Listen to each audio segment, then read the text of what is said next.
Et voilà, c'est tout bon, on est de retour. Nous revoilà pour la suite de cette session tuto jeu vidéo sur Game Maker. Donc c'est bien parce que c'est un tuto d'un tuto, c'est très Inception. C'est à dire que là voilà, on regarde ensemble un tuto et on fait ensemble.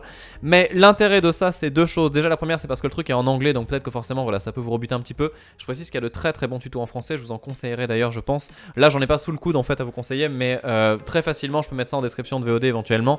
Et sur le chat je pense qu'il y a plein de gens qui peuvent en conseiller aussi. Bref. Du coup, rebonsoir, je l'ai pas dit? Si, rebonsoir. Bref, voilà, je sais plus où j'en suis.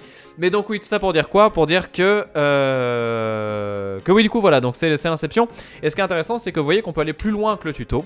Et on peut faire des choses aussi un peu avec les mains et de notre côté. Et donc, finalement, ce qui est intéressant, c'est de voir en fait ce que l'on ressort aussi de ce genre de tutoriel. Et donc là, je rappelle, on est sur la création d'un top-down shooter tout à fait bidon. Avec un graphisme que nous n'avons pas fait. On s'affranchit de tout ça, juste on se concentre sur l'essentiel, à savoir comment est-ce que fonctionne Game Maker, et donc précisément ici comment fonctionne Game Maker Studio 2. Et donc voilà, c'est ça qu'on est parti à faire pour le moment, tout simplement. Il y a Vezemiro qui demande quand est le prochain stream sur Nier. Ça sera tout début janvier, je pense autour du 3, a priori, on verra bien. Mais voilà, oh là, attends, oh là, calme-toi. Et donc on est parti pour voir ensemble la deuxième session de tuto, c'est parti. Game that will look something like this, and it's going to have a player and a score and some baddies to shoot at. We're going to keep it really simple and low level, but hopefully we're going to teach you just enough about the key mechanics of Game Maker. Je rappelle que ça c'est ce qu'on va faire, nous on a le vaisseau qui bouge pour le moment. So that you can then go off and start making just about whatever you can imagine. So what we're actually going to try and achieve in this part of the tutorial is we're just going to create a player object on the screen that we can move around. That's it, we're just going to make a little player, move them around the screen, and that's all you'll be able to do.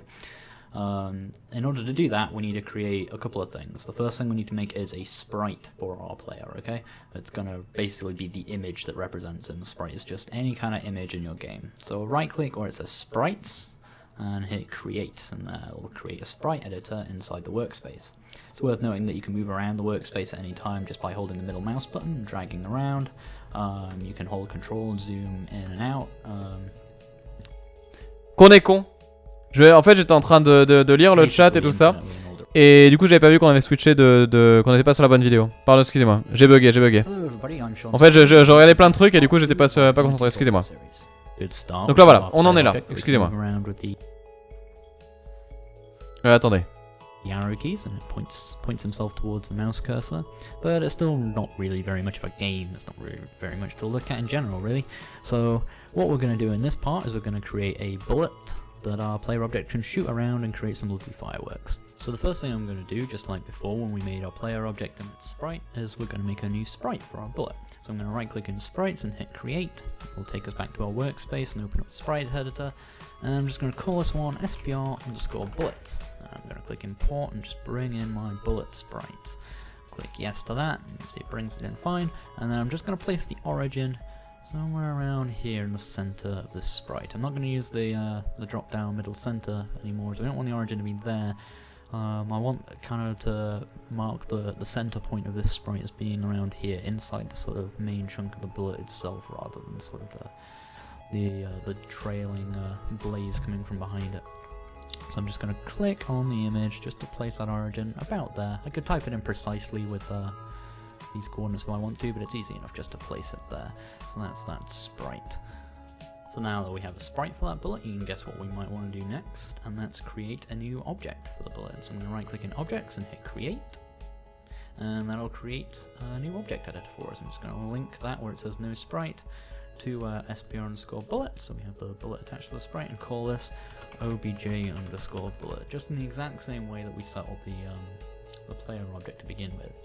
Now we don't actually need to set up any events or actions in here just yet.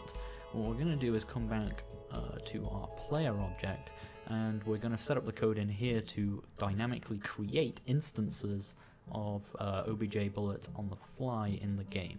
So whenever we click the mouse button, we'll create a copy or an instance of this object in the game world. So the first thing we can do is we can actually get rid of this this comment at the top here that says you can write your own code in this editor. We don't need that anymore. But what we can do is actually just write a comment of our own, just to label what each section of this code does, now that we're starting to add a bit more to it. Trust me, it's very easy to forget what certain areas of your code do, and leaving comments in your code, very easy way to track that. You write in a comment, it doesn't actually do anything in your game, it just serves as literally a comment or a note in your code.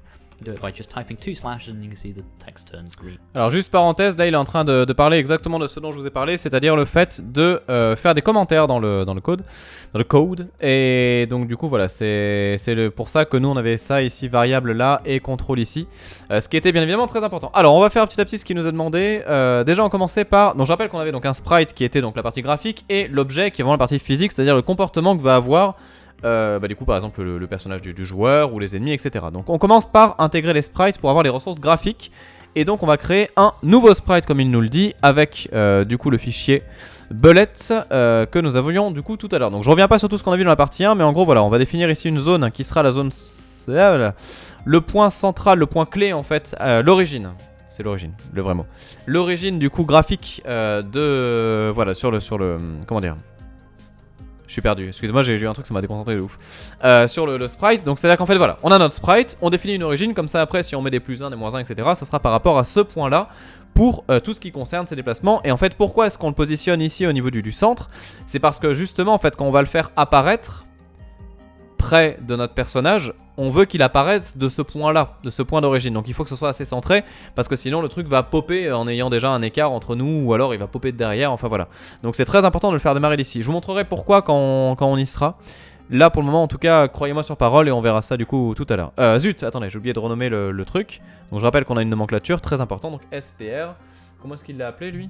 Bon on va l'appeler Bullet, on s'en fout. SPR Bullet, voilà, très très bien. On a fait ça. On dit oui. Ensuite ici, donc on va créer un objet. On fait un nouvel objet qu'on va appeler obj bullet. Le sprite associé, c'est celui donc de la bastos. Et enfin, là donc voilà, on a toute une chaîne d'événements qu'on pourrait vouloir créer, mais c'est pas ce qui nous intéresse. Nous, on veut retourner sur ce truc du dessus.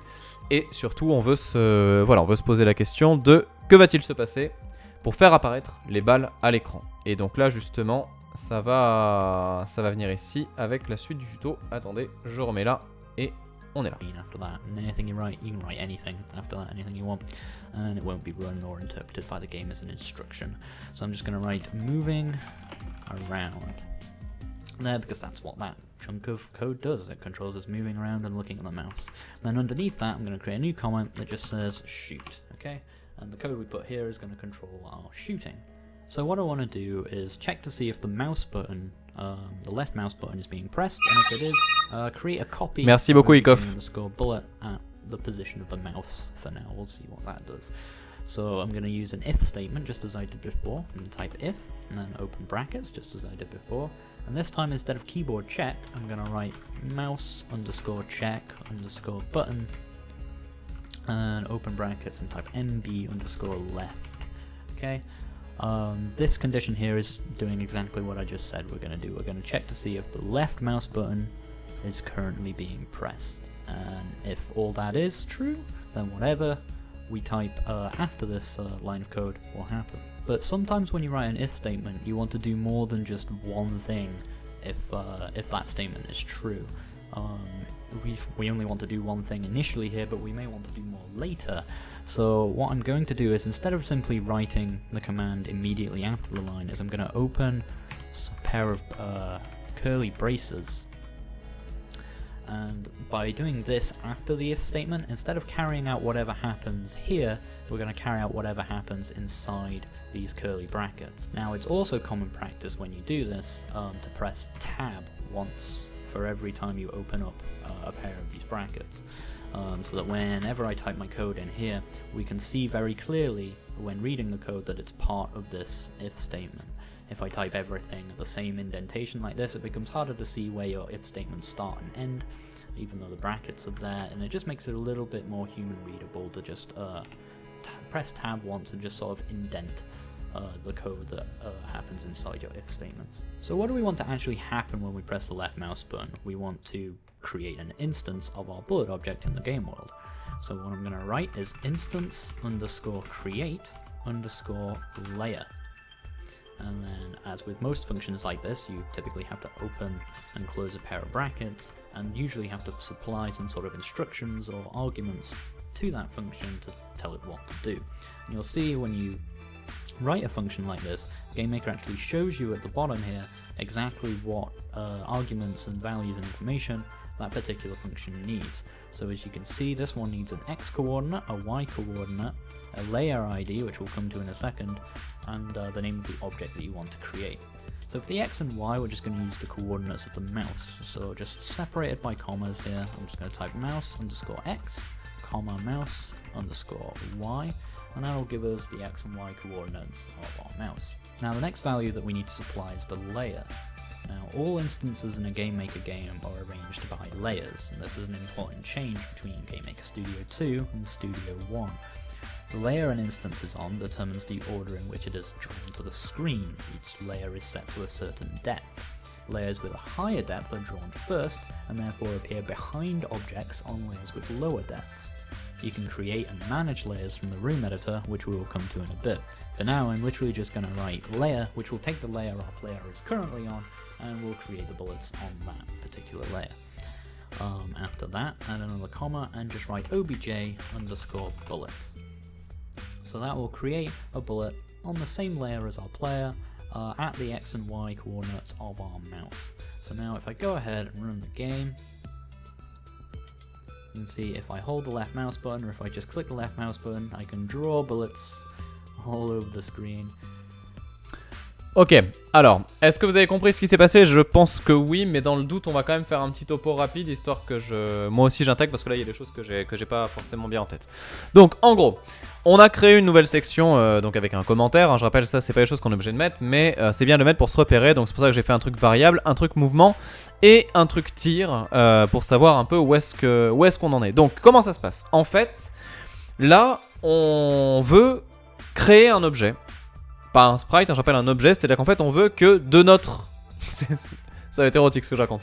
De notre objet player émerge un objet bullet en fait. C'est-à-dire que voilà, on veut qu'il y ait quelque chose qui crée une action et que cette action ce soit créer en fait un objet projectile qu'on va vouloir envoyer. Et donc du coup, d'où la fonction ici qui va s'appeler donc instant create, celle qui nous a dit tout à l'heure. Mais il y a quand même un truc qui me semble chelou. Alors du coup c'est layer qu'il a mis lui. Parce que... ça, le layer, j'avoue, je l'avais pas du tout en tête, hein, le bazar. Donc attendez, juste... c'est ça, d'accord, ok. Alors pourquoi layer? Parce qu'en fait, donc il parlait de calque, de couche en fait. C'est-à-dire que en gros, bah, on a la couche la plus basse possible. Ça va être le niveau, le visuel qu'on va avoir. Et puis peut-être qu'au-dessus, ça sera les ennemis. Peut-être qu'au-dessus, ça sera le joueur. Peut-être qu'au-dessus, ça sera les balles, etc. L'idée, c'est de savoir en fait qui est sur quoi. Pour savoir quels sont les sprites en fait qui vont se chevaucher ou non. Et quels sont ceux qui vont se rencontrer ou non. Je pense que c'est ça. C'est là où j'ai un tout petit doute. Donc on va voir tout ça. Bref, donc du coup voilà. On est sur le machin qu'on a dit. Et donc là... ce qu'on veut donc c'est un X, un Y. Alors qu'est-ce qu'il nous a fait faire lui? Alors on va pas le garder tel quel parce que c'est de la merde hein, mais par contre en gros ce qu'il dit c'est que pourquoi mouse X, Y ils sont pas dans la même couleur pour lui? Attendez, je vais vérifier un truc parce que c'est bizarre, on n'a pas les mêmes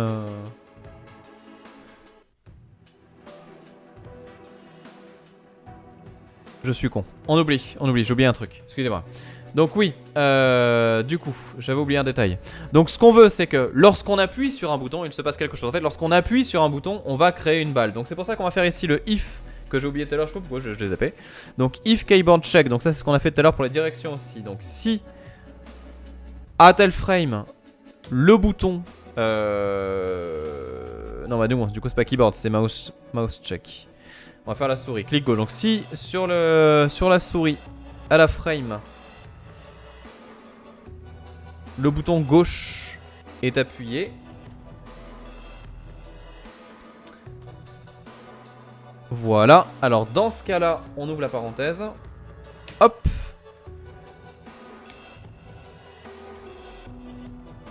On va créer. Et c'est là aussi où je vois que ça peut être important. Voilà. On va du coup donc créer...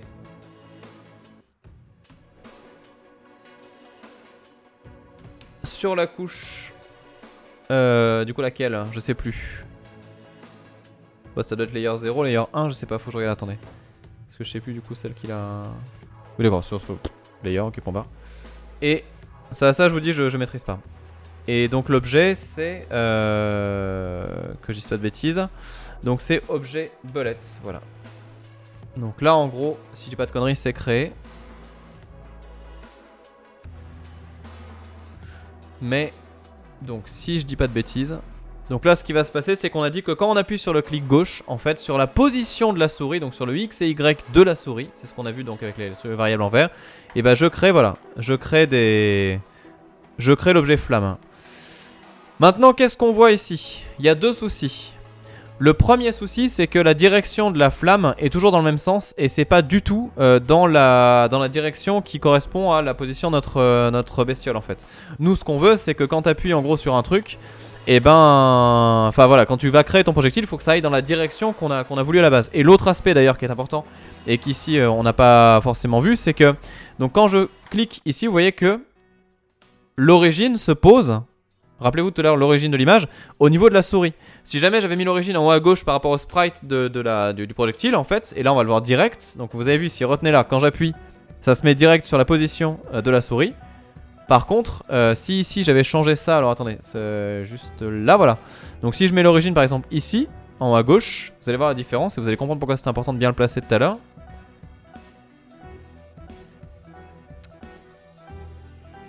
Hop, donc là vous voyez, je clique là et là le truc apparaît masse plus loin en fait.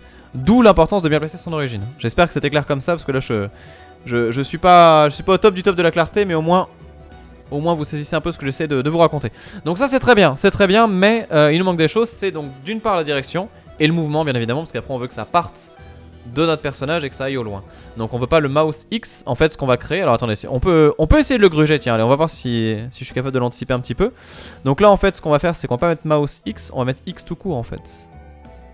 On va mettre X et Y de l'objet. Alors est-ce que ça va être le... Est-ce que si je mets X et Y, c'est point barre pour cet objet-là ou pas? Je sais pas ça. Ça s'essaye. Et donc ce qu'on veut par contre, c'est qu'il ait la direction aussi de... Ouais, alors ça, attendez, parce que là par contre, je suis pas sûr. Donc je vais vous dire des conneries, donc on va avancer. And another comma, and just write obj underscore. Well, let's adjust this so instead of just creating the bullets at the mouse coordinates, we create them at our player object, because we're going to create them at the player and then cause them to shoot off by themselves, okay? So close the game now, and just where we wrote mouse X and mouse Y before, just simply shorten that to X and Y, just as the same as we were referring to our players' X and Y coordinates when we were moving around. So now what we're going to do is open up object bullet, and we'll move our workspace down here, and add the create event this time. So differently from the step event, which runs every single frame of the game, currently at 30 frames a second, the create event only happens once, and that's just when the object is made for the first time. Let's get rid of that comment at the top, and I'm just going to write set up motion, because what we're going to do is basically set it up so a bullet just flies off into the distance the moment it's made. First thing we want to do is get the direction for which we want to fire. Now the direction is going to be based on our player's position and the position of the mouse, okay? It's going to be the angle between the two. So we can get that just by typing direction equals point underscore direction. And we used this before, we just want to take two coordinates, an X and a Y position and another X and Y position, and work out the angle between them. So we're just going to use the X and Y position of this bullet as it's just been made, so it'll be at where the player is, our X and Y position, and the position of the mouse, so mouse underscore X and mouse underscore Y, just as we've used before, okay? But we don't want it to always be directly that angle. We want to sort of randomize it a little bit so it feels like we're sort of spraying the bullets a little rather than just shooting them directly at the mouse cursor, just to add a little bit of game feel. So I'm just going to type direction equals direction plus random underscore range, and then this generates a random value between two values that we give it. So I'm going to say -4 and 4. So we're going to add or subtract a value between -4 and 4 to our current direction just to make it a bit more randomized. Then we're just going to give our bullets some base velocity and speed to begin with. So I'm going to type speed equals 16. So there'll be 16 pixels per frame. It'll move in the direction we've just given it. And we're going to set our image angle, lastly, to be our direction. So the angle of the image adjusts to face the direction it's in, just as we've done with the player before. Now all we have to do is run the game. And we should find when we click the left mouse button that we shoot lots of lovely bullets everywhere. And now we create a nice sort of wheel fireworks display if I just sort of spin the mouse around like this. You can see it looks a little silly at the moment because our bullets are creating on the same layer as our player object. Ok, alors ça c'est super intéressant ce qu'il a fait là. C'est très intéressant. Donc, du coup, comment ça se passe? Alors c'est rigolo parce que là du coup vous voyez que ça part du centre mais que c'est pas bien... Voilà. Donc, on va y revenir. Donc juste je remets l'anti-sèche parce que sinon je sais que je vais me planter. Voilà, très bien. Alors, ce que le tuto nous dit, c'est que là on sait que voilà, quand tu cliques, c'est la règle de base, quand tu cliques, tu vas créer un objet. Donc quand tu cliques, tu vas créer un objet qui va être créé à partir du joueur. C'est-à-dire qu'en fait, l'objet va partir de la position du joueur. Maintenant, cet objet il fait quoi? Donc ces balles finalement quel comportement elles vont avoir? Donc là en fait ce qu'on fait c'est qu'on va aller dans la fiche en fait de données si vous voulez d'événements de l'objet justement bullet, donc du coup des munitions, des balles, et donc on va essayer d'ajouter les événements. Donc on va refaire exactement le même, on va faire donc un step et on va décider plusieurs choses. Déjà ce qu'on va faire, alors attendez parce que là encore une fois on va être dans on va essayer de rester logique vis-à-vis de ce qu'on a fait. Le truc c'est que là on est en drag and drop, on va le remettre en GML, oui. Et donc on va essayer de rester logique. Donc déjà de base ici on va refaire un truc qui s'appelle variable. Et ça du coup ça va être la vélocité comme il disait. C'est à dire en fait dans quelle direction en fait on va... Enfin non, plutôt quelle vitesse on va voir et dans quelle direction on va se créer. Alors juste je relis le truc parce que j'ai pas les fonctions en tête. Alors déjà, quelle est la direction que va prendre la balle? Donc ça, on a ici donc direction qui est égale à... Alors est-ce que c'est collé ou pas? Je suis perdu. Je peux vous l'expliquer mais je pourrais pas le refaire facilement. Donc direction c'est une variable qu'on va créer nous si je comprends bien. Et donc ça sera égal à... Non peut-être pas. Est-ce que c'est... Non, direction c'est une valeur. C'est une valeur. Donc c'est la valeur de direction. C'est le sens dans lequel on va aller. Et donc quand on va la créer ça va être... Attends, j'y arrive pas du tout. Je suis désolé je vais l'écrire alors qu'il est là. Hein, mais c'est que... Donc c'est pointe... Donc ça c'est comme tout à l'heure en fait, comme pour définir la rotation, enfin l'angle que va avoir le vaisseau par rapport à la souris, mais là c'est pareil en fait, on va refaire la même fonction, donc on veut que ça colle à l'angle de la souris, et la différence c'est qu'on veut que, on va lancer la même chose, donc c'est entre là où c'est créé, donc c'est-à-dire au niveau du vaisseau, mais voilà, entre le X et Y de la belette, mais c'est le même que celui du joueur, je vous perds avec tout ça peut-être. L'idée c'est que voilà, on va chercher la direction entre l'endroit d'où part la balle et ensuite la direction de la souris pour que ça tire où on vise en fait tout simplement. Donc mouse, Y, ok. Donc là jusque là on est pas mal. Donc ça c'est un truc qui est très important. Donc c'est ce que je suis en train de créer ici. Je sais pas pourquoi moi c'est vert et lui c'est rouge par contre. Ça me perturbe cette histoire. Hein. Ça me perturbe. Hein. Ce qu'on va faire c'est que volontairement on va pas mettre la... Ouais. On va faire la valeur, mais speed j'aime pas trop, mais bon c'est pas grave. Speed c'est donc une valeur a priori qui existe.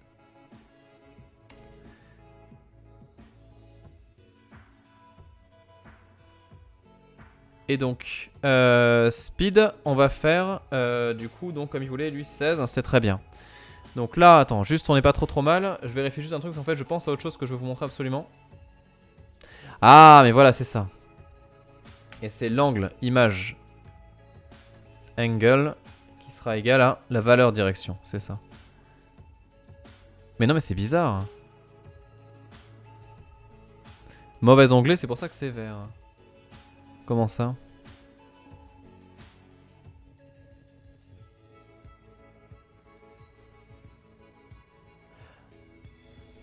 Merci. C'est parce que c'est pas step, c'est create. Alors create c'est quoi? Alors là faut que je sois clair avec vous parce que je crois que j'ai un gros doute. Je l'explique avec mes mots, vous me corrigez si c'est pas bon. En fait, la différence entre step et create, c'est que step, tu vas vérifier l'état à chaque frame de ton objet. Create, c'est les conditions de base dans lesquelles il va être créé. C'est-à-dire qu'en fait, là, dès qu'il se crée, voilà, c'est bon.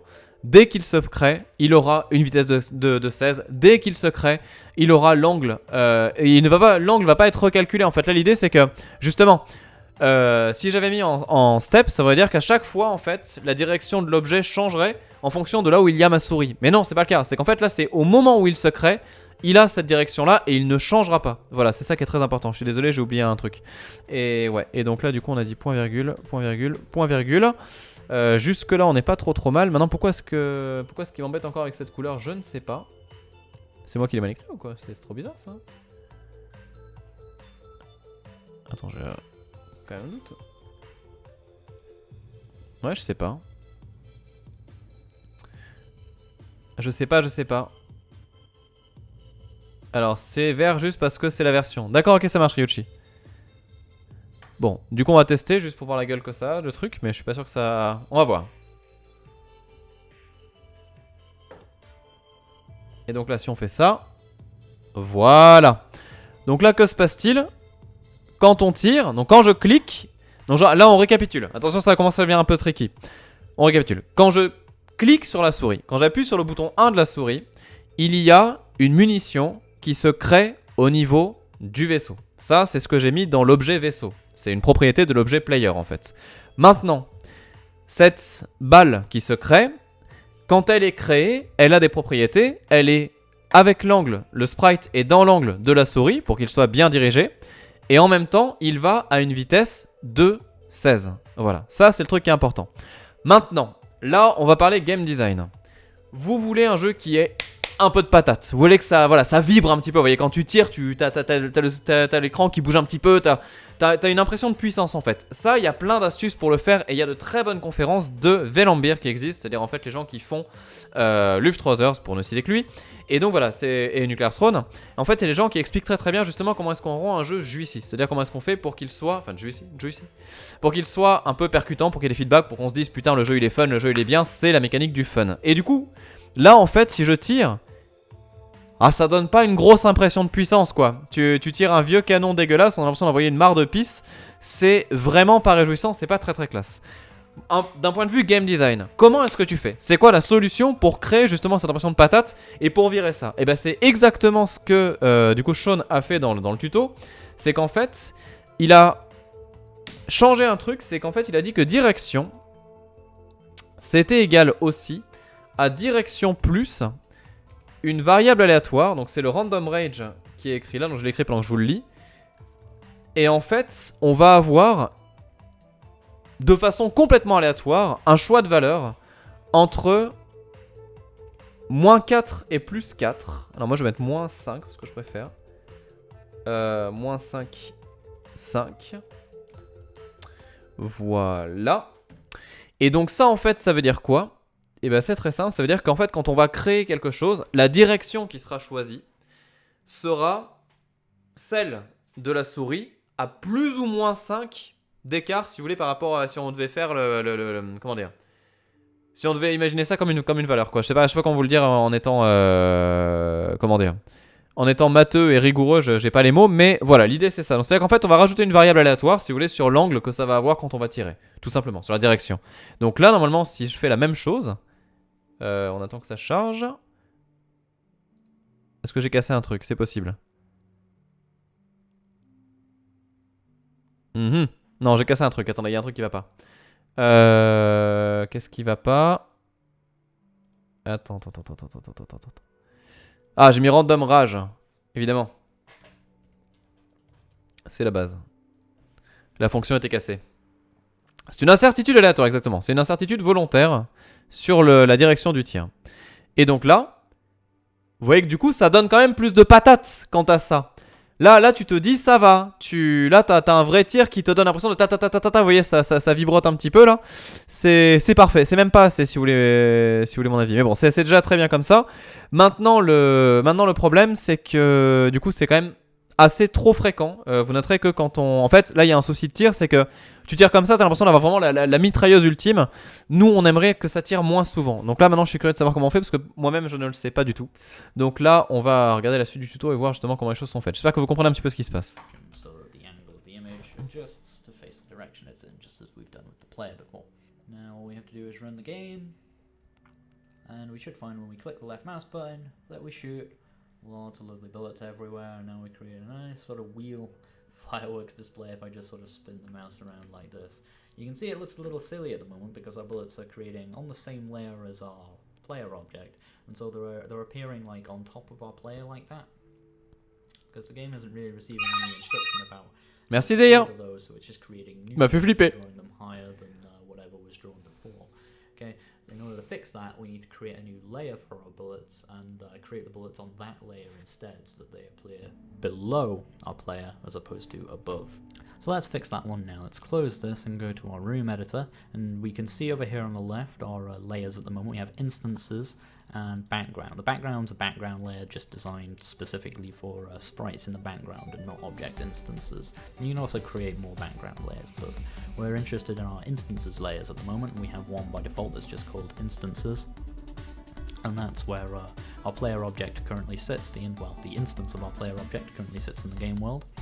And what we want to do is create a new layer. So I'm going to click here, create new instance layer. You see it's called instances 1. I'm just going to rename it to bullets layer. Okay, press enter. And I'm going to drag it underneath instances. So that... Ok, donc là c'est facile à comprendre. En fait, ce qu'il explique, c'est que du coup, donc il y a plusieurs couches, je le rappelle, plusieurs niveaux. C'est-à-dire que là, bah, par exemple, on va avoir la couche où il y aura donc les personnages, la couche où il y aura les munitions, la couche où il y aura le background, c'est en fait l'arrière-plan que l'on va voir. En fait, là, ce qu'on fait, c'est juste qu'on va créer donc un nouveau layer. Attends, je sais pas comment est-ce qu'on fait. Du coup, j'ai pas vu le. Voilà, donc un nouveau truc. Et ce machin-là, en fait, on va le renommer du coup bullet. Enfin moi j'aime pas en fait dire ça, on va mettre plutôt layer bullet, voilà très bien. Et en fait ce truc là il va se situer on va dire en dessous de l'instance, donc l'instance c'est le truc de base où il y a l'objet. Et en fait justement là ce qu'on fait c'est que du coup dans la création ici on lui dit qu'il apparaît dans le layer bullet normalement. Et si je dis pas de conneries, quand on va faire play ça va fonctionner beaucoup mieux. Et donc en fait les balles vont partir du dessous du vaisseau, ce que l'on recherchait comme effet. Ah, je pouvais planter. Y a un problème, c'est quoi Ligne 38. D'accord, j'ai fait une connerie. Peut-être une faute d'orthographe du coup. Ah, il y a un problème avec le layer bullets. Peut-être parce qu'on n'a pas le droit de mettre des underscores. C'est pas possible ça. Alors, on fait ça.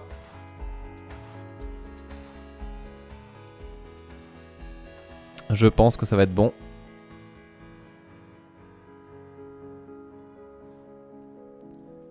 Non plus. Ligne 38, caca. Bah ça alors. Alors attendez, on va regarder le tuto parce qu'il y a un truc que j'ai pas affiché. The bullets, when we create them, will appear below this layer. So anything we create on bullets layer will appear below instances. Because you can see if you look at depth at the bottom here, bullets layer is set to a depth of 100, whereas instances is set to 0. If we rearrange them like this, it intuitively makes it so that bullets layer is now 0 and instances would be 100.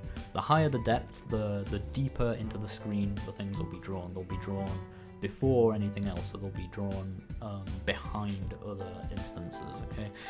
So we want the depth of our bullets layer to be higher than that of our instances, so we drag that underneath.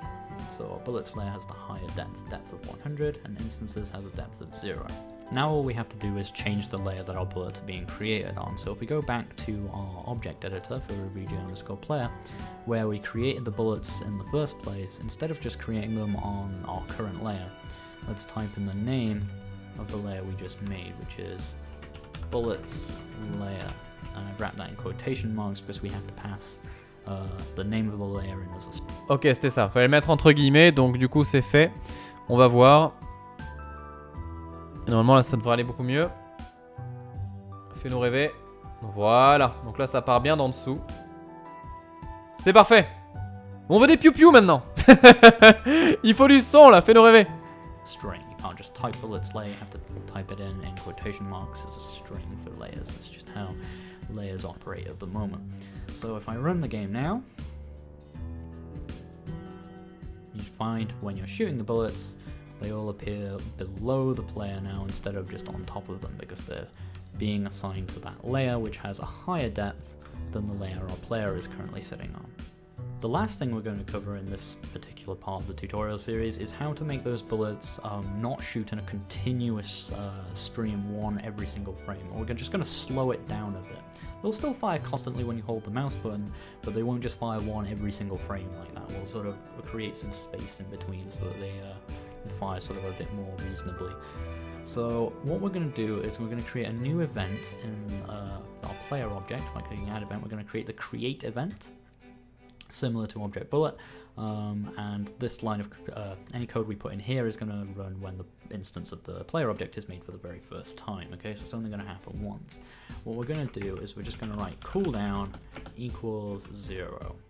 What that means is we're basically creating what's called a variable. Okay, so we're just assigning the word cooldown to equal 0. So now whenever we refer to cooldown in our code, we're basically referring to the number 0, and we can change the number that this holds and do any number of things with it. Variable is very useful and very powerful, as we'll soon find out. Now if I come back to the step event, in here at the moment we're checking to see if the mouse button is held down every single frame of the game in the step event, and if it is, we're just going ahead and creating a bullet.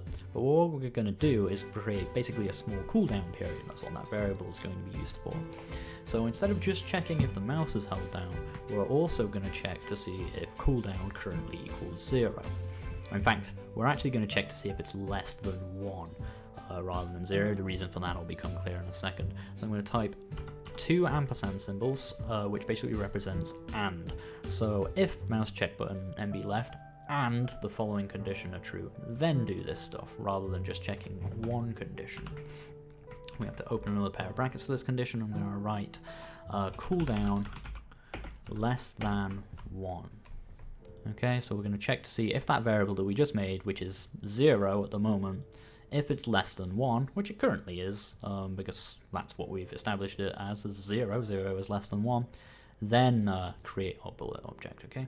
What I'm then going to do is set that cooldown to equal 3 after we've fired the bullet, okay? And after that's happened, we'll no longer be able to shoot. So at the moment, if we were to run the game, we'd be able to fire 1 bullet because our cooldown is less than 1, but then cooldown will be set to 3, which is greater than 1, and we wouldn't be able to shoot bullets anymore because this would always return false. Alright, now in order to fix that, what we're going to do is outside of this code, write cooldown equals cooldown minus 1. So any frame where we're not shooting a bullet and setting it back to 3, the cooldown will slowly tick down. C'est super intéressant. C'est super intéressant. Je sais pas si vous avez compris ce qu'il s'est raconté, mais c'est super intéressant. Alors je vais essayer de l'expliquer avec mes mots, mais je sais pas si je vais y arriver propre. En fait, ce qu'on va faire. Donc là, l'idée c'est que on va créer une variable qui sort de nulle part, mais qui va nous servir à faire donc ce qu'il appelle le cooldown, c'est-à-dire en fait que plutôt que de tirer à toutes les frames, on va vouloir tirer par exemple toutes les 3 frames. Et comment est-ce qu'on fait ça? Eh bien, on va fixer une valeur en fait qui va avoir donc une valeur de départ, donc c'est-à-dire là ce qu'il nous a fait c'est 0. Donc en fait, je rappelle, donc quand on fait create comme ça dans les événements, c'est que au moment de la création de l'objet, donc au moment où le player est sur le terrain, donc c'est-à-dire tout le temps, eh bien voilà, quand il arrive, en gros, donc dès le départ, le cooldown, on dit qu'il est à égal à 0. Voilà, donc ça c'est la valeur de base. Donc cooldown est égal à 0. Ok, très bien. Maintenant, ce qu'il nous expliquait en fait tout à l'heure, c'est que dans la partie step, du coup, donc à chaque frame, on va vérifier un truc. On va vérifier déjà si le clic gauche de la souris est appuyé, mais on va aussi vérifier, et c'est là où ça devient très important, on va aussi vérifier si, donc là c'est là qu'on va faire un et pour dire du coup si le clic gauche est appuyé et si, très important, le cooldown a une valeur inférieure à 1, bon ça pourrait être égal à 0, mais on peut dire inférieur à 1, où est-il? Inférieur à... Attends. Est-ce que je l'écarte ou pas? Ouais non, je pense que c'est inférieur à 1. Et bien dans ce cas-là, et seulement dans ce cas-là, on va avoir une balle qui va apparaître. Sauf que ce qu'on va faire, et c'est là où c'est très malin, ce qu'on va faire, c'est qu'on va faire en sorte que quand tu vas avoir une balle qui va apparaître, en même temps, je dis bien en même temps, le cooldown, et j'ai mis cooldown au lieu de cooldown, je me suis trompé ici, et je crois que je me suis trompé là aussi, du coup, Non, c'est bon. Le cooldown va passer à 3. Et donc ça veut dire qu'en fait, il est plus négatif, donc tu peux plus tirer. Et par contre, ce que tu fais derrière et ce que tu enchaînes ici, c'est que, donc à chaque frame...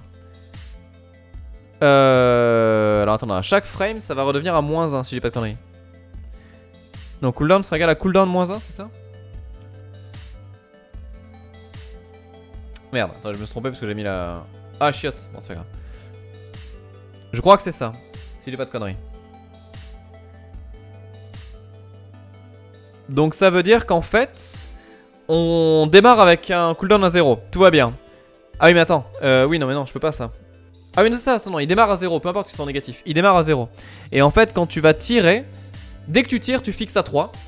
Et après donc il va à chaque frame baisser de 1. Donc frame d'après 2, frame d'après 1, frame d'après 0. Et à ce moment là, il va retirer.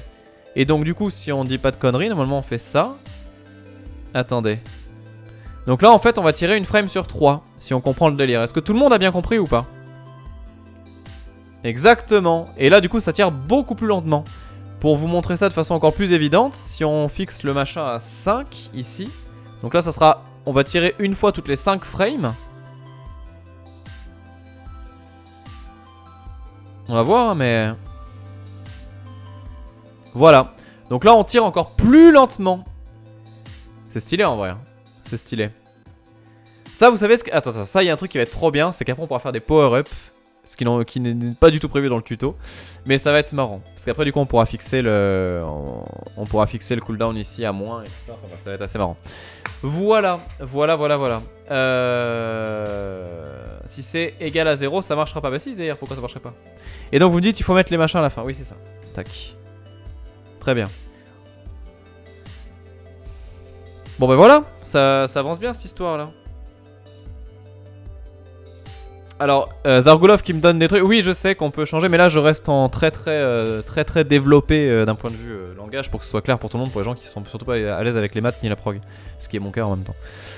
Donc le cooldown, voilà, c'est une variable, exactement. C'est une variable qu'on a créée en fait. C'est une variable qui se crée au moment où l'objet est sur le terrain, c'est-à-dire tout le temps. Et donc elle est de base fixée à 0 quand elle arrive, et après tu vas la faire évoluer perpétuellement. Dès que tu tires, en fait, elle est fixée à 5, et après, à chaque frame, en fait, tu vas la faire perdre de 1 en fait. Donc tu peux pas tirer tant qu'elle n'est pas diminuée, tant qu'elle n'est pas diminuée suffisamment pour que tu puisses retirer derrière. Je sais pas si vous voyez un petit peu l'idée. On va faire une variable pour modifier le cooldown. Ouais. Enfin une variable ici là. Ouais, je suis assez d'accord avec ça. On verra ça plus tard, mais c'est vrai que ça peut être pas mal. Parce qu'en fait, ce qui sera intéressant ici, ça serait qu'après, on puisse faire un tir rapide en fait.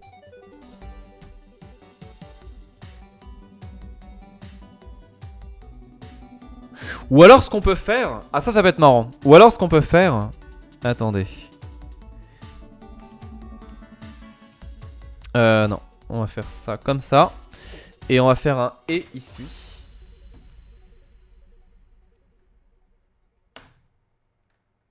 Ah, attendez, il y a un truc que je voulais vérifier. Donc ça sera, attends, non, ça sera à 3 en normal. Et à 5. Non, c'est pas ça. C'est l'inverse. C'est à 5 ici. Petit jumpscare du live. Et à 3 dans le cas où... Ok, et donc là... Ça veut dire que si jamais... Je vais y arriver.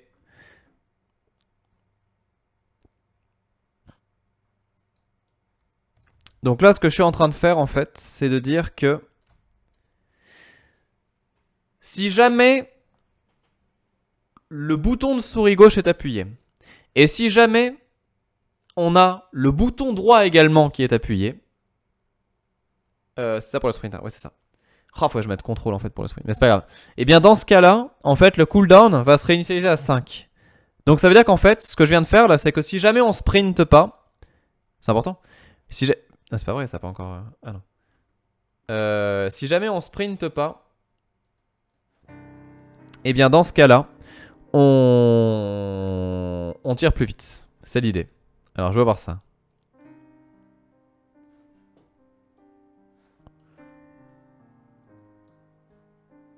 Exactement. Donc là, quand on sprint, on tire plus lentement.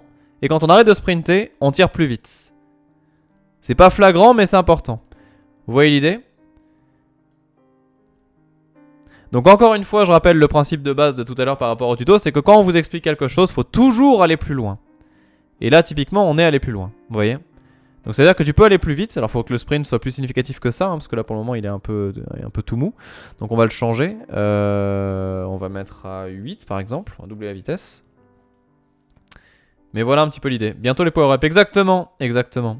On fera ça en power-up, hein, pas en sprint. Mais là c'était juste pour vous montrer un petit peu l'idée du truc, quoi. Voilà, tu peux te déplacer très vite. Et après, plus lentement pour te poser en fait. Vous voyez? Et même ce qu'on pourrait faire de mieux, ça serait d'en fait faire l'inverse d'un point de vue game design, parce que là c'est un peu nul à yesh. Mais on pourrait faire un mode de tir où en fait quand tu vas appuyer sur le clic, on pourrait faire un truc que quand tu tires naturellement machin, et quand tu appuies sur le clic droit en fait ça te modifie la vitesse et la fréquence de tir. On peut faire plein, de toute façon il y a plein de trucs à faire. Encore une fois c'est nous qui choisissons. Soit on va décider que du coup bah, comme ça voilà, quand tu vas plus vite, le tir est ralenti, mais on peut aussi bien faire un mode de tir où en fait tu vas ralentir le vaisseau et donc là il va concentrer le tir en quelque sorte, quoi. Ça pourrait se faire aussi comme ça. Attendez. Donc il y a plein de trucs qu'on peut faire comme ça en fait. Attendez. Si tu fais ça pour la position du perso, tu pourras faire du tout. Exactement, Arcanin, c'est exactement ça. Enfin du tout. Mais oui, c'est ça. Là le problème qu'on a par contre c'est que les balles vont trop lentement, selon moi. Donc il faut qu'on les accélère un petit peu. Donc là on va dans le objet. Et on va changer la vitesse, on va mettre 20. 24, allez. Ouais, c'est le multiple de 2. Je sais pas pourquoi, mais c'est comme ça. Coucou Skyflock. Ah, là c'est un peu rapide. On va mettre 20.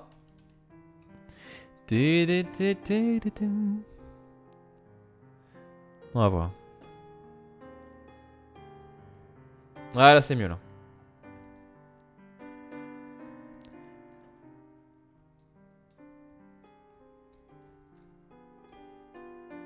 Dernière étape, parce que ça me va pas. On va là-dessus et je vais faire un keyboard check et je vais appuyer sur Shift plutôt que sur la souris. Non, c'est CTRL. CTRL.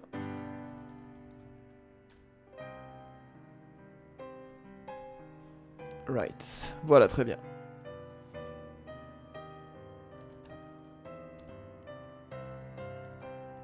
Et donc je vérifie mon truc. On sauvegarde, vous inquiétez pas, je sauvegarde tout ce que je fais. Et donc là, si j'ai pas de bêtises. Voilà exactement. Donc là je peux sprinter avec contrôle. Ce qui est plus intuitif. Et du coup le clic droit pourra servir à autre chose. Donc là encore une fois on pourra aller un peu plus loin hein, éventuellement que tout ça. Et donc là je vais essayer un truc, alors je vous promets rien. Donc on va faire duplicate. Voilà. Donc on a un bullet 1, on va avoir un bullet 2. On va faire un bullet max cette fois-ci. Et donc ce bullet max j'aimerais le modifier. Alors ça normalement on a un outil pour le faire, voilà exactement. Alors ça c'est là on va loin là. Mais c'est pas grave. Je crois me rappeler que on peut changer des trucs. Alors déjà je peux sélectionner normalement. Il y a aussi des animations après hein, qu'on pourrait faire hein, mais ça sert pas à grand chose ici.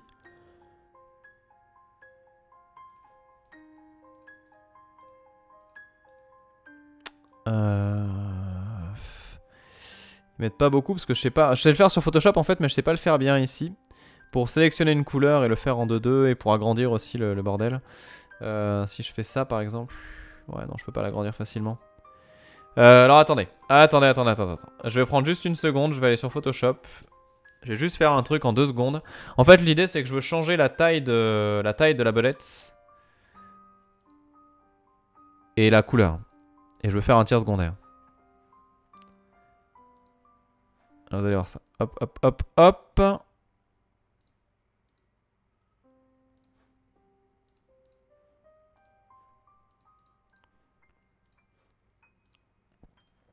Alors je suis désolé, je sais que vous voyez rien, mais ça sert à rien que je mette le truc pour 2 secondes.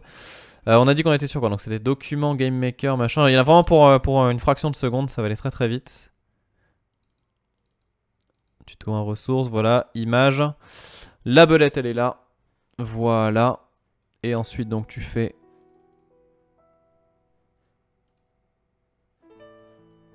ça.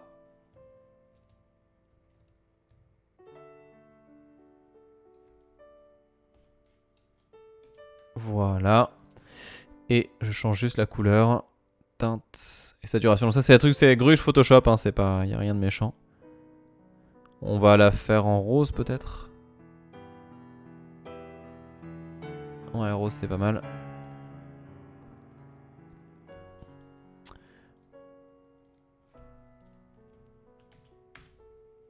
Voilà. Donc, du coup, on revient là-dessus. Donc lui, on fait éditer image. Non, pas éditer justement. On fait importer une image et donc on met la deuxième. On dit oui. Ah, je pensais l'avoir agrandi plus que ça. Bon, elle est un peu plus grande ceci étant. Voilà, donc là du coup on a créé un tiers secondaire qui est donc en rose. Et donc là bah, typiquement ce qu'on peut faire c'est créer un autre objet. Qu'on va appeler du coup objet et bullet max. Voilà. Auquel on va associer le sprite ici. Ensuite là en fait ce qu'on va faire c'est qu'on va copier absolument tout ce qu'on a créé là. Tac. Add event create. Et par contre faut pas se planter. Donc là on revient sur du GML, oui. On va l'agrandir, on fait ça. Côté direction, machin, etc. Ça m'a l'air à peu près ok. Le seul truc qui ne va pas aller, ça va être le... La vitesse peut être plus lente parce que c'est pas le même tir. Admettons. Ouais, quoi que si on va le laisser, ça sera plus une histoire de power-up, ce truc-là. Voilà, donc là on est bon. On mettra une variable pour le power-up en disant voilà, c'est quand tu chopes le power-up, tu passes à plus 1 de niveau. On fera monter le niveau du vaisseau en fait.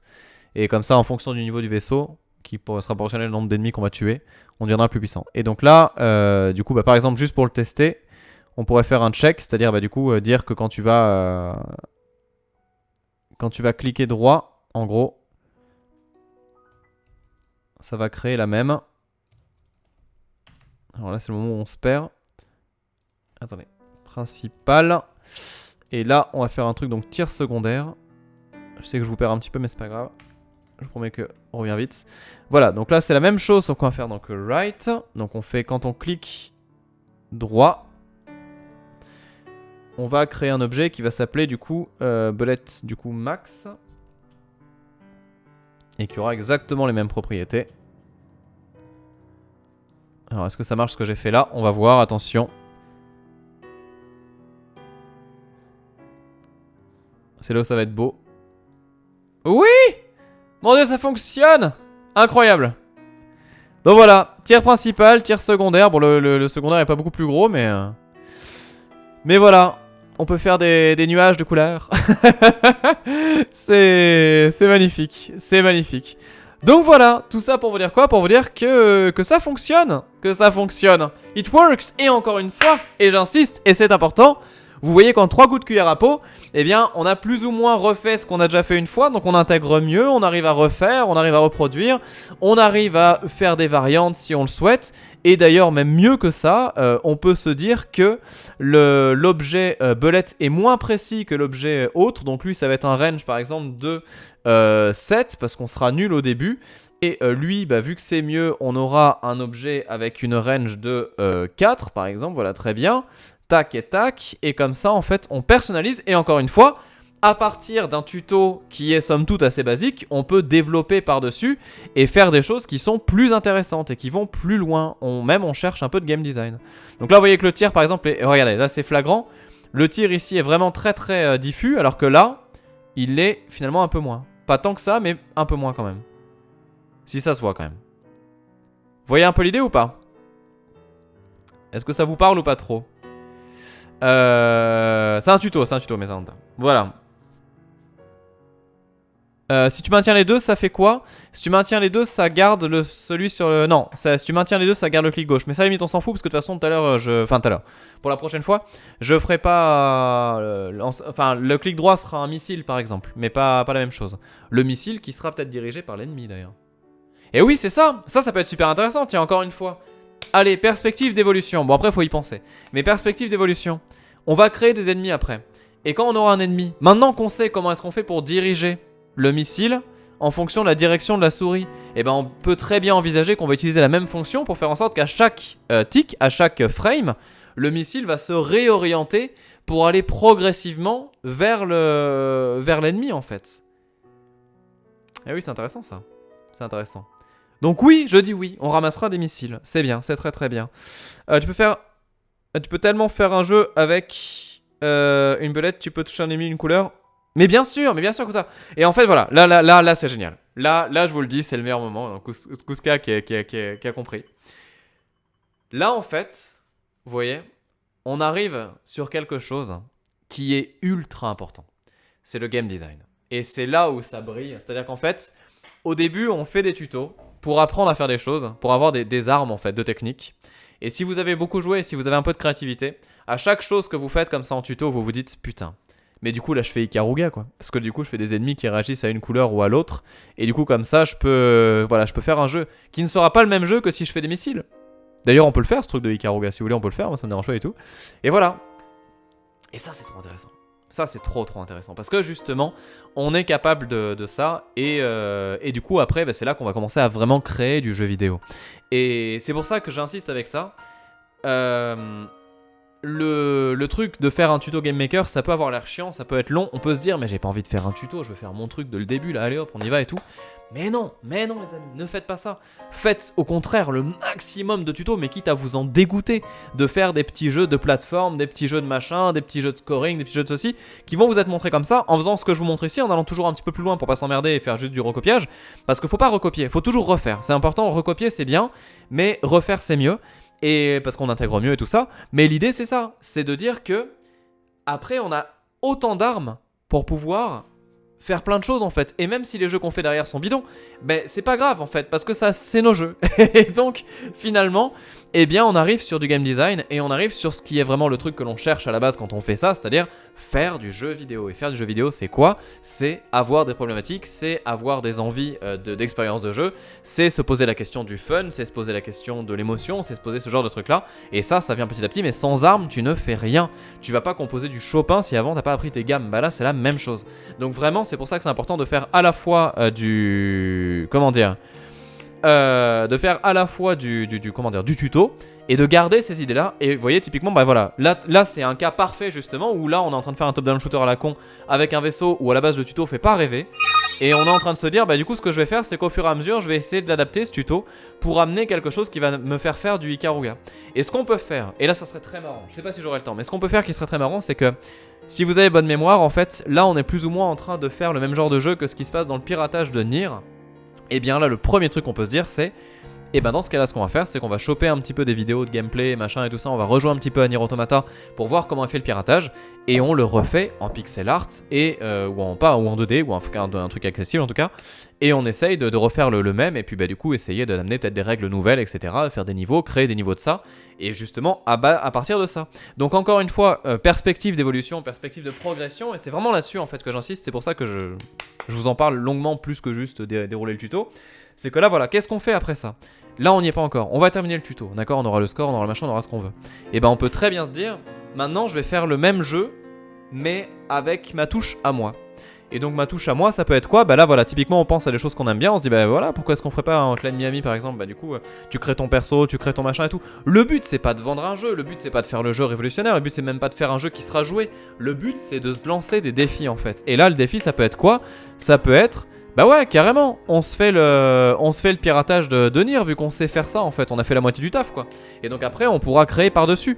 Et là c'est plus stimulant, c'est plus motivant. Parce qu'après tout là ce qu'on a fait c'est un moteur de jeu. Le fait de dire que voilà quand tu tires ça fait ça, quand tu cliques ça fait ça. Mais le graphisme en lui-même, ce n'est que les ressources du tuto en fait, mais on peut mettre ce qu'on veut si vous voulez. Et après on adapte et tout ça et on ajuste. Donc pour vous dire que c'est une perspective possible.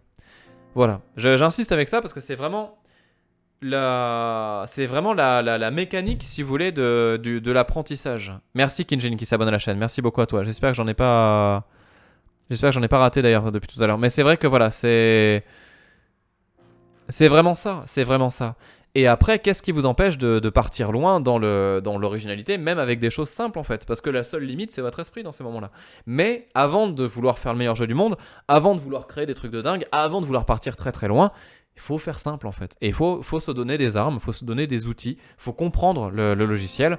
Et comme ça, voilà, avancer et progresser. Bon, on va juste voir la fin du tuto. Je pense qu'on a fini de toute façon, mais... and in various ways as we carry on with the more interesting things. Thanks a lot for watching, hope you guys enjoyed this one, hope you'll find it all very useful. We can't play a moving around make this one, hope you'll be watching the rest of the series. Ah, voilà, là on a fini le tuto, et du coup la prochaine section c'est la 3, et donc la 3 il fait quoi? Ah, il le dit pas le salaud. Traître. Ah, les ennemis. Ah, bah voilà. Du coup la prochaine session... merci à Rajiv qui s'abonne à la chaîne, qui nous dit tu as les yeux qui pétillent, c'est beau. Mais bien sûr les yeux qui pétillent, parce que ça me passionne cette merde. Et ouais, du coup voilà. Du coup, donc pour vous dire quoi? Pour vous dire que la prochaine session, bah, ça sera justement sur les ennemis. Et là je vous pose la question, parce que ça je peux le faire de mon côté tout seul comme un grand, ou alors on peut en parler ensemble. Et donc maintenant j'ai une vraie question à vous poser, et je m'adresse aussi bien donc pour les personnes qui sont là en live, ou pour les gens qui ont suivi ça en VOD. Est-ce que ça vous a intéressé ce live? Est-ce que ça vous a intéressé? Est-ce que ça vous a plu? Est-ce qu'on fait la suite quoi, tout simplement? Est-ce que je continue le truc? Est-ce que dérouler comme ça le tuto ensemble, c'est quelque chose qui vous intéresse tout simplement? Sachant qu'on peut le faire à bien des niveaux, parce que là voilà, on le voit ensemble sur un jeu comme ça à la con de tir du dessus. On peut très bien faire notre truc Nier dans la foulée, on peut très bien continuer avec du platformer, etc. Ça peut très bien être un live récurrent ce truc là, qui pourra avoir lieu par exemple, je sais pas moi, toutes les semaines ou un truc comme ça peut être marrant en fait. Je pourrais peut-être même le proposer à Nvidia pour vous dire, donc je sais pas. Mais voilà, est-ce que ça vous plaît?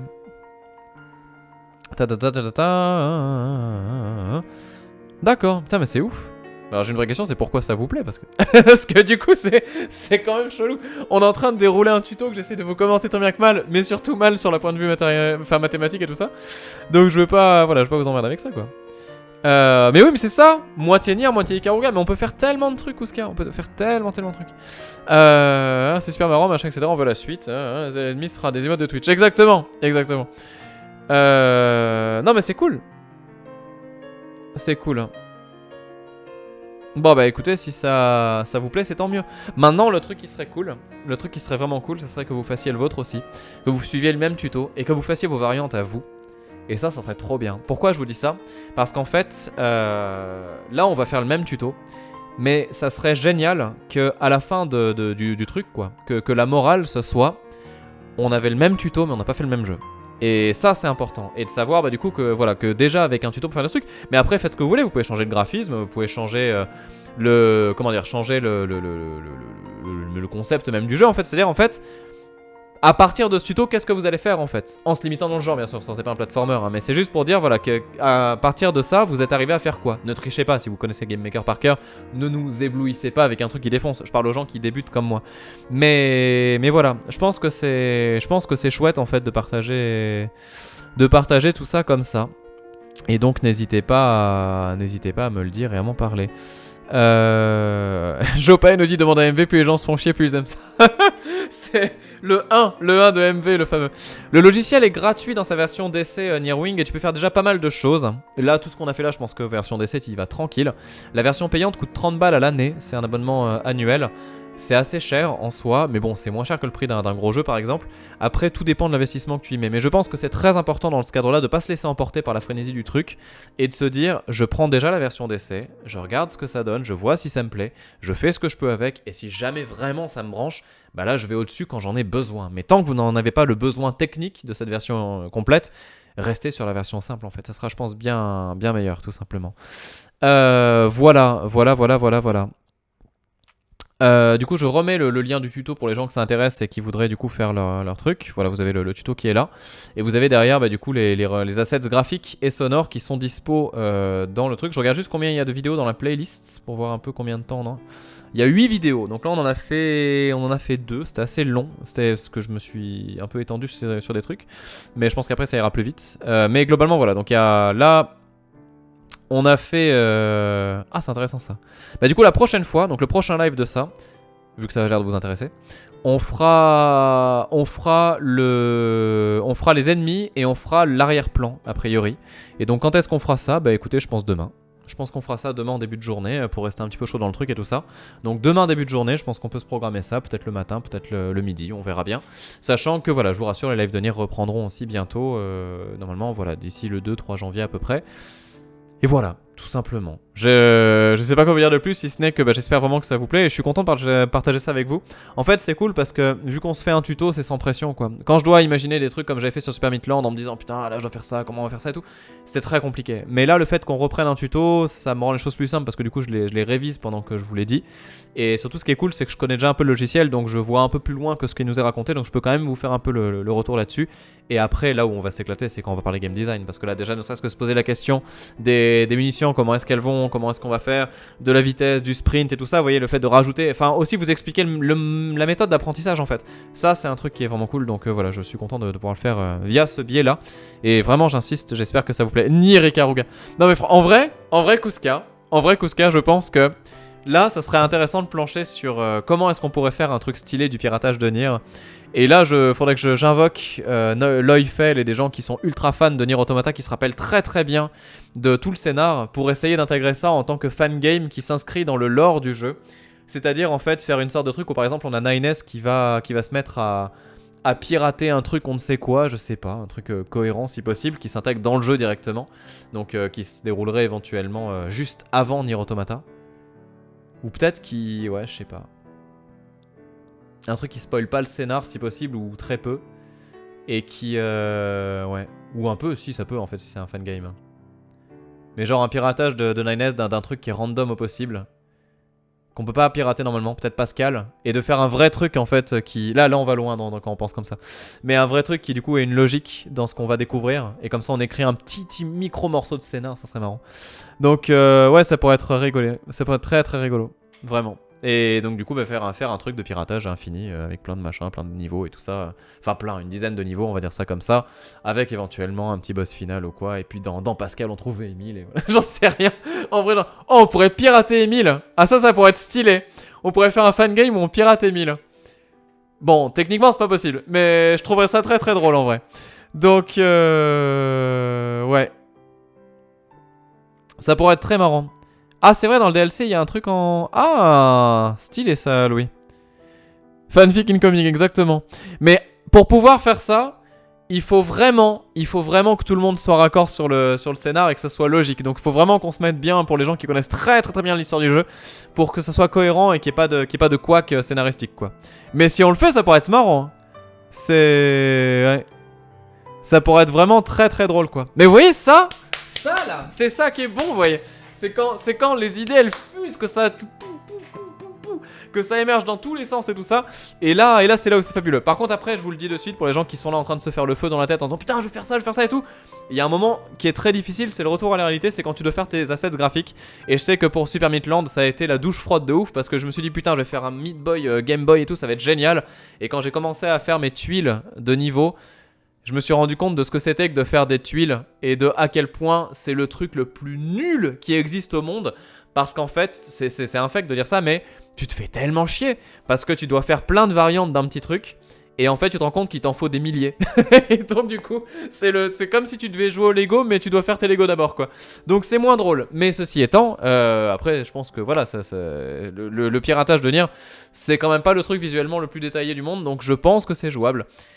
À réfléchir, franchement à réfléchir. Et après on pourrait prendre en plus on pourrait tellement se faire plaisir à piocher tous les bruitages du jeu, que ce soit les bruitages du piratage, des musiques et tout.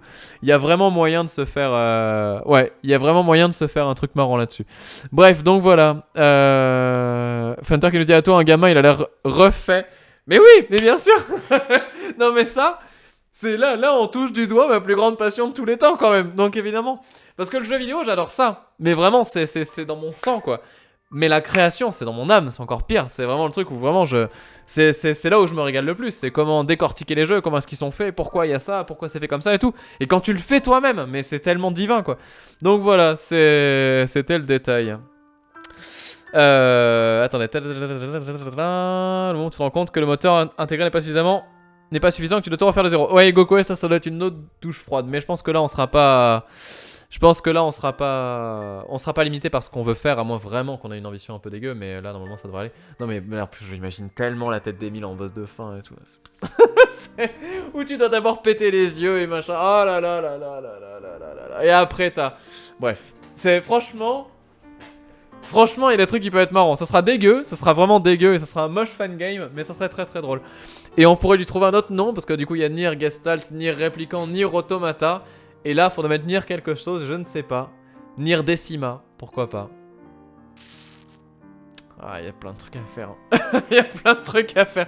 Non mais arrêtez, vous m'avez mis dans un... Ah là là là là là. Là voilà, on est dans la spirale infernale, c'est terrible. Bref. On verra ça le moment venu. Mais c'est... Nier Automata, non peut-être pas. Mais pourquoi on les tous dit d'un coup? Mais non, mais un truc... Non, attends. Par contre, il y a une règle qui est importante, c'est que dans le fan game, et ça c'est un truc vraiment que je défends férocement, dans le fan game, on s'oublie. C'est-à-dire que le but c'est pas de faire un truc ultra original, le but c'est de faire un truc qui soit cohérent vis-à-vis de la création originale. Et ça passe partout, que ce soit le titre, que ce soit le game design, que ce soit le level design aussi, parce qu'il y a combien de Zelda-like qui n'ont... Enfin, de Zelda, pardon, de fangame Zelda qui n'ont rien à voir avec Zelda et qui sont dégueulasses. Enfin voilà, il y en a plein qui vraiment sont pas du tout dans l'esprit du truc. Pareil pour les Mario, vous avez des Mario des fois qui sont d'autres choses. Les Mario, par exemple, les Kaiser Mario, les Mario très difficiles, c'est intéressant. Mais il y a des Mario qui essayent de faire du Mario à peu près, mais qui le font vraiment bizarre et tout ça.